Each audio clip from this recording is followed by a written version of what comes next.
Shalom to the elect of Israel, to the hopeful elect of Israel.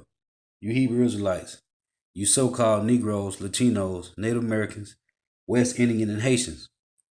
Gotta give all praise, honor, and glory to Yahweh, Bahashem Yahweh Shah, Bahashem Rakah Kodash. Double honors to the apostles and elders of Great Millstone who rule well, who teach well, in a sincere salutation to all the Akim, pushing the truth and believing the truth throughout the four ends of the earth, the entire world, waking up the hopeful elect. And shalom to the Agwa who are listening and learning. The few sisters who are listening and learning. I'm Isaiah, coming at you another lesson in true fact, faith, and edification, another daily edification. Lord's willing to be edifying. And this is Russia has one super weapon China and America can't seem to match. Can't copy from Russia.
This is Isaiah 13 and verse 5.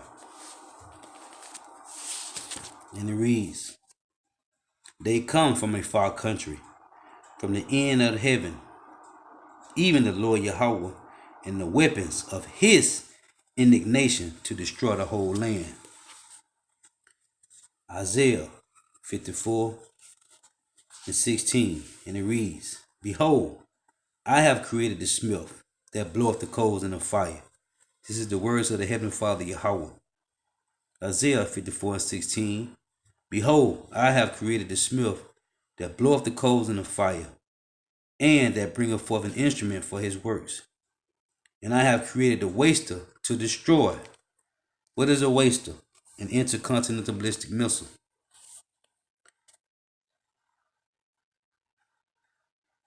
So going back to Isaiah 13 and 5. They come from a far country, from the end of heaven, even the Lord Yahweh, and the weapons of his indignation to destroy the whole land. Jeremiah. Because it says the weapons of the Lord indignation. Jeremiah 50 and verse 25. The Lord Yahweh have opened his armory, and have brought forth the weapons of his indignation. For this is the work of the Lord Yahweh, Bahashim Yahushua, power of hosts in the land of the Chaldeans. Jeremiah 50 and verse 9. For lo, I will raise and cause to come up against Babylon an assembly of great nations from the north country, and they shall set themselves in array against her. From thence she shall be taken. Their arrows, which is their intercontinental ballistic missiles, shall be as of a mighty expert man. None shall return in vain.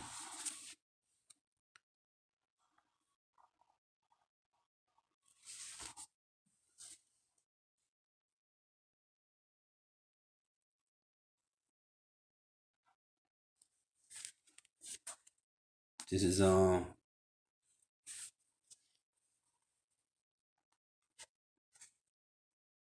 Isaiah 13 and 18. Their bows also shall dash the young men to pieces, and they shall have no pity on the fruit of the womb. Neither, it said, they shall have no pity on the fruit of the womb. Their eyes shall spare not, their eyes shall not spare the children. And Babylon, the glory of kingdoms, the beauty of the Chaldees' excellency, shall be as when Yahweh Bahashim Yahushua overthrew Sodom and Gomorrah. So the Lord is raising up the king of the Medes. Isaiah 13 and 17. Behold, I will stir up the Medes against them, which shall not regard silver, and as for gold, they shall not delight in it. And that's what you see going on, man. And what's about to come in this place? Jeremiah 51 and verse 1. And it reads, Thus saith the Lord Yahweh, Behold, I will raise up against Babylon, and against them that dwell in the midst of them, that raise up against me a destroying wind. Okay? What's the destroying wind going to come from? Intercontinental ballistic missiles, man. And Russia got some that no other nation has unless they're getting it from Russia. North America don't got this, okay? Jeremiah 51:11. Make bright the arrows. Gather the shields. The Lord Yahweh have raised up the spirit of the king of the Medes, for his device is against Babylon to destroy it, because it is the vengeance of the Lord Yahweh, the vengeance of his temple. So North America, Babylon the Great, is about to be destroyed, man. Okay?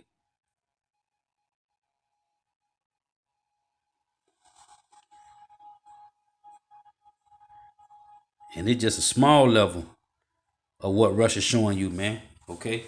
This on a small level, man.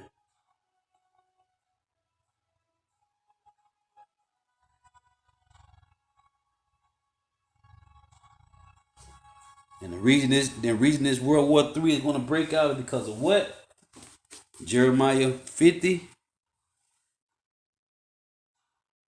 and 45. Let me read it. Jeremiah 50 and 45.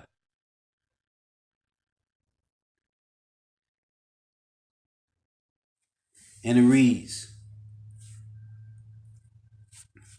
Jeremiah 50 and 45, and it reads, Therefore hear ye the counsel of the Lord Yahweh, that he have taken against Babylon, and his purposes, and his proposes that he hath proposed against the land of the Chaldeans. Surely the least of the flock shall draw them out. Surely he shall make that habitation desolate with them. And the noise of the taking of Babylon, the earth is moved, and the cry is heard among the nations. What cry? Babylon the Great being destroyed. Tell you in Revelation 18, they're going to see the smoke of her burning, man, from afar off. All the kings of the earth. Okay? But it said what? Surely the least of the flock should draw them out. Who is the least of the flock? Amalek, man. Okay? Amalek is the least of the flock, man. Okay?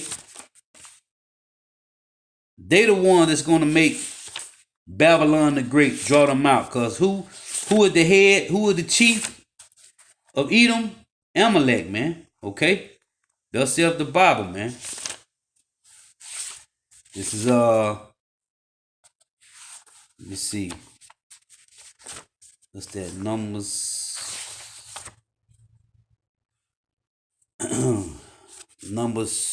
24 and 20. And when he looked on Amalek, he took up his parable and said, Amalek was the first of the nations, but his latter end shall be that he perish forever. Okay? Amalek is the chief house of Edom, man. Okay? Thus saith the Bible, man. Looking for one more precept before I play this.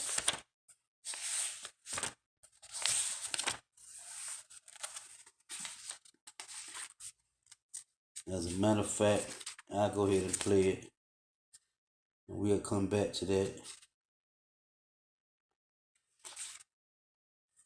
So Lord willing, this be edified. This is another clip to the one I just played.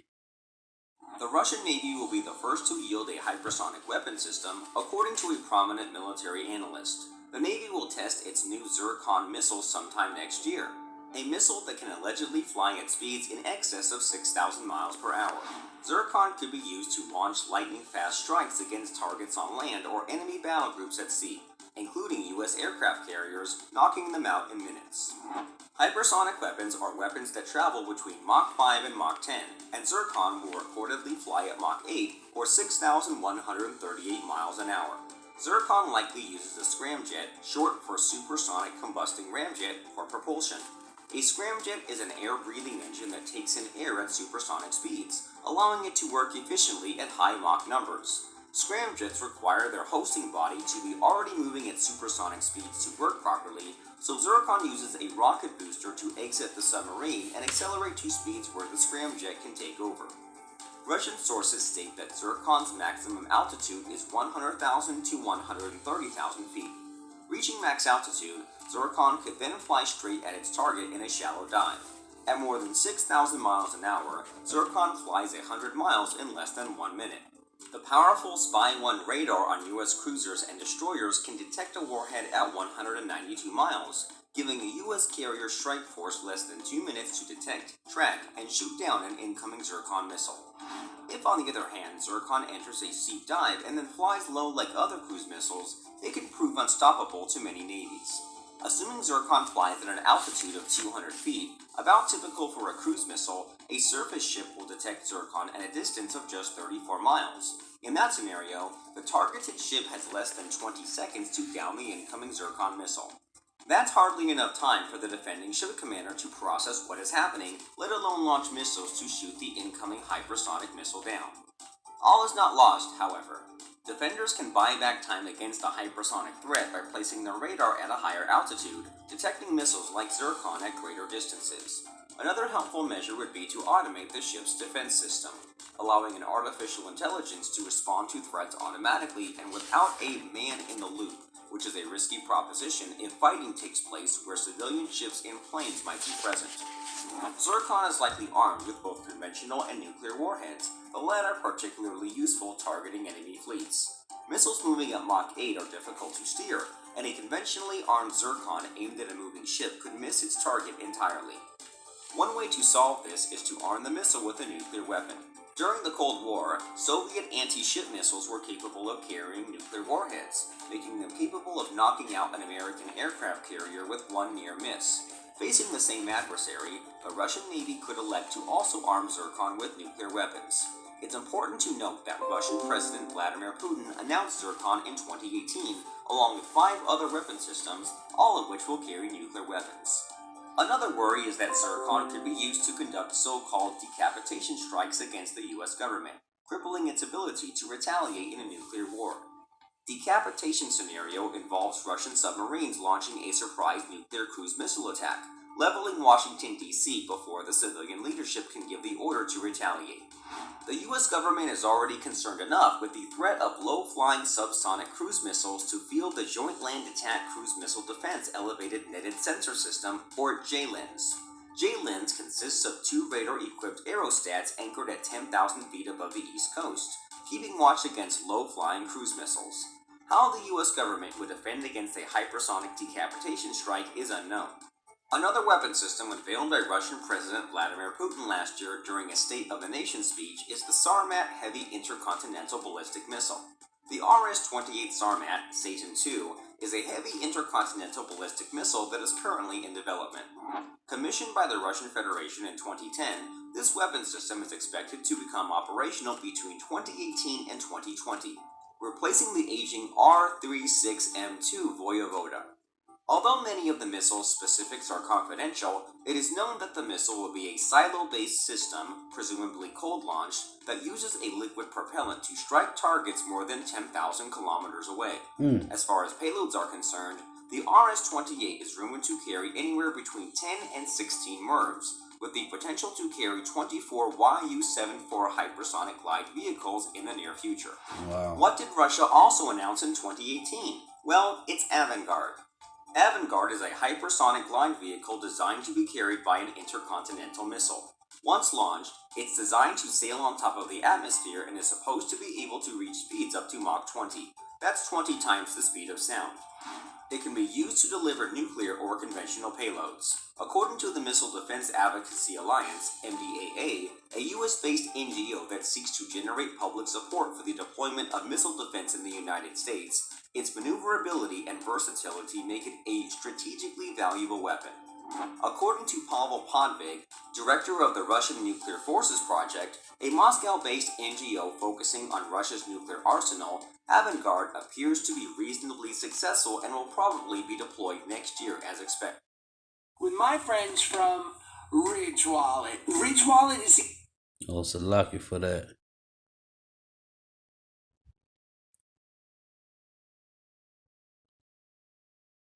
Oh, they got an infomercial answer on to here. like the old-fashioned dad.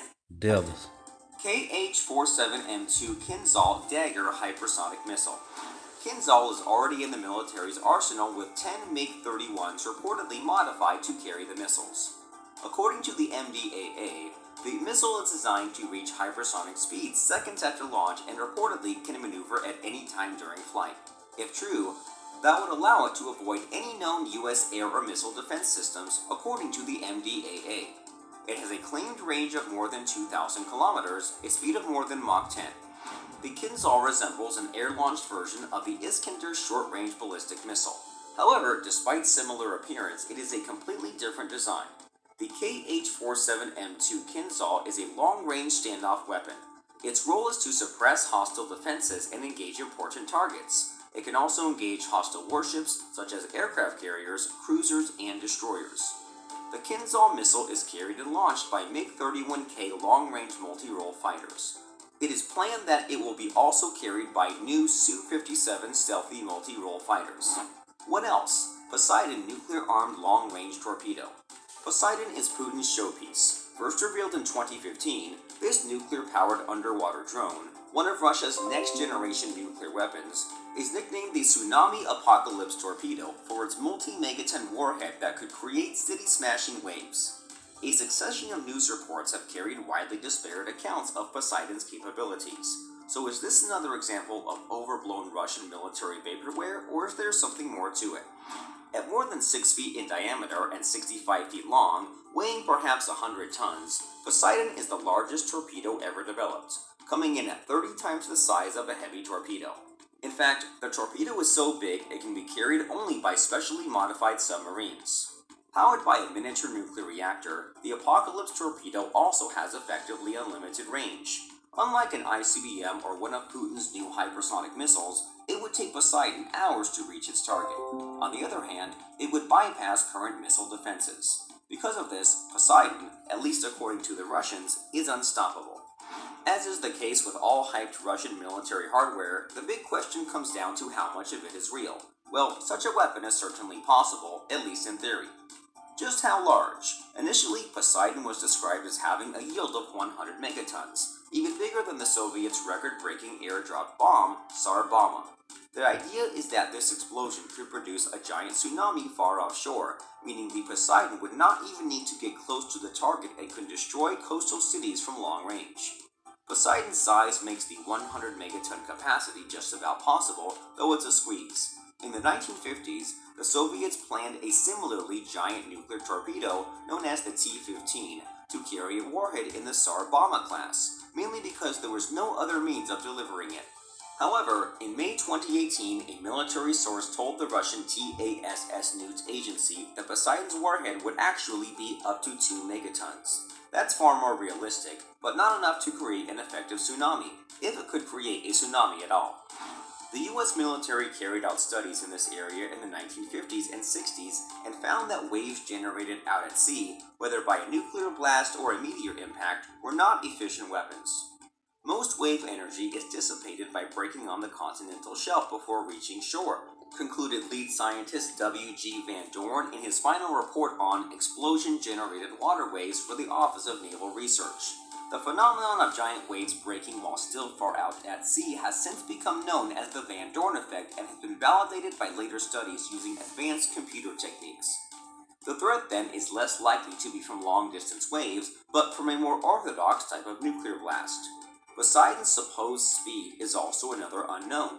Initially, Russia tossed out estimates of speeds up to 115 miles per hour, but this is incredibly fast for an underwater vehicle, about twice the speed of any US torpedo, and barely credible even with nuclear propulsion. A later leak, again to the TASS news agency, downgraded the speed claim to a more credible, but still swift, 68 to 81 miles per hour. Russia's nuclear-powered cruise missile, a throwback to crazy-sounding Cold War weapons tech, is back. Whether it'll ever work is a separate issue. Did you know that 30% of people learn better by listening rather than reading? Listen to key ideas from top non. The Burevestnik Storm Petrel is designed to evade U.S. defenses, flying for hours or even days to exploit holes in missile defense networks that most weapons can't reach. Russia hadn't tested the weapon in nearly a year, until last week, that is. According to the diplomat, the test took place on January 29th at Kapustin Yar, one of Russia's major weapon testing grounds. The website quoted anonymous sources in the U.S. government with knowledge of the weapons program. The missile is known to the U.S. intelligence community as the KY-30 or the SSC-X9 Skyfall. In November 2017, a moderately successful test of Skyfall from the Hankovo test site on the Arctic island of Novaya Zemlya resulted in several Russian ships fishing debris and nuclear materials from the Barents Sea. The diplomat sources describe the most recent test as partially successful. This technology has a long history. In the early 1960s, the United States attempted to build a small nuclear-powered missile. Known as Project Pluto, the program was working toward a weapon system named the Supersonic Low-Altitude Missile, SLAM. SLAM was supposed to fly at Mach 3.5 at low altitude and eject a payload of H-bombs over enemy targets over the course of a long flight. But Project Pluto was killed off, doomed by the advent of intercontinental ballistic missiles, ICBMs, and the fact that there was no way to practically test it without spewing radiation everywhere. For now, Eurovesnik is nowhere near such flights. With 13 test flights and only 2 partially successful ones, the nuclear-powered cruise missile is still in what will likely be a long developmental period. It may never enter service and could even be bargained away in some future arms control agreements. Whatever the case, we're sure to hear more of Skyfall in the near future. Now that was 2019 October with Russia and with their missile that can go to Mark 20. They say up to Mark 20, man. Okay. So this is back in Numbers 24 and 20, and when he looked on Amalek, he took up his parable and said, Amalek was the first of the nations, but his latter end shall be that he perish forever. Now, why did he say that? Let's read Genesis 36 and 12. Let's read that real quick. Genesis 36 and 12, and it reads, And Timnah was concubine to Eliphaz, Esau's son, and she bare to Eliphaz Amalek. These were the sons of Adar, Esau's wife. So it say Genesis 36 and 8, and these are the generations of Esau, the father of the Edomites, in Mount Seir. These are the names of Esau's sons: Eliphaz, the son of Adar, the wife of Esau; Ruel, the son of Bashemath, the wife of Esau. The son of Eliphaz were Teman, Omar, it says Zipro, and Gatam, and Kenos. And Timnah was concubine to Eliphaz, Esau's son, and she bare to Eliphaz Amalek. Okay, so when you go to Exodus, Exodus 17 and 16, for he said, because the Lord Yahweh have sworn that the Lord Yahweh will have war with Amalek from generation to generation. That's why I said the least of the flock should draw them out, which is Amalek, man, because they are the chief house of the Edomites. Okay? Hey, and then what is the Russians? They Edomites as well, man. Okay? But guess what? Those Israelis is going to draw North America out to make this war take flight, man. And guess what? Putin got some Mark 20 hypersonic missiles waiting for you devils. And so with that, I give all praises and honor, honor, and glory to Yahweh, Bahashim Yahweh Shah, Bahashim Kakadash, double honors to the apostles and elders of great millstone who rule well, who teach well. And a sincere salutation to all the arching, pushing the truth and believing the truth. Throughout the four winds of the earth, the entire world, waking up the hopefully elect.